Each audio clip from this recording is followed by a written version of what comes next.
জয় মা মনসা। তো অনেক দিন পর ব্লগ নিয়ে আসলাম, তো আজকে মা মনসাকে দেখিয়ে ব্লগটা স্টার্ট করলাম। কারণ আজকে হচ্ছে আমাদের পাড়ার মনসা পুজো। তো এর আগের বছর আমি ভিডিও বানিয়েছিলাম, তো এর আগের বছর নতুন ফোন দিয়ে ফার্স্ট ব্লগ বানিয়েছিলাম মনসা পুজোর। তো যাই হোক, ব্লগটা ভাইরাল হয়নি। তো এখন পুজো হচ্ছে অর্ধেক হয়ে গেছে, আর অর্ধেকের বেলাতেই হচ্ছে প্রত্যেক বছর আমি আসি। আর আমার যেহেতু কাল আসুদ চলছে, তাই আমি মন্দিরে উঠতে পারবো না। তো এই ভিডিওটা আমাকে বেস্টি করে দিয়েছে, মানে বৈশাখী দাস। তো ওনাকে অনেক অনেক থ্যাংক ইউ আমার তরফ থেকে।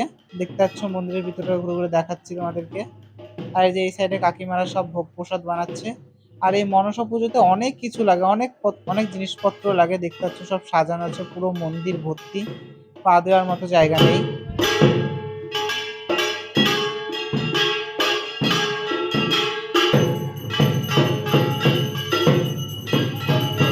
আর এই যে এইদিকে এই মহাসতীর সঙ্গে দেখা হয়ে গেছে।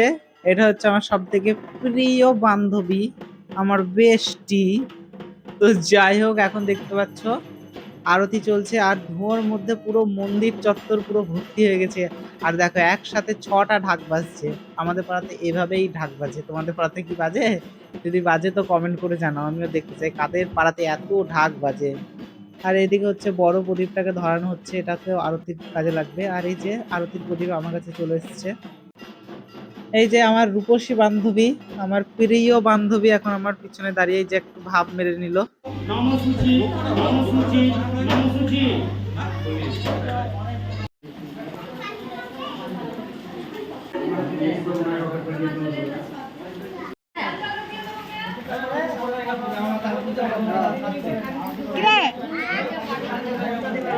तुम्हारे थे तुम्हारे हैं। বাপ রে, রূপসীর মুখের ভাব দেখো, এক্সপ্রেশন দেখো, বলিউডের নায়িকা দিকে যেন ছাপিয়ে যাবে। অল্প করে দে, সবাই একটু করে।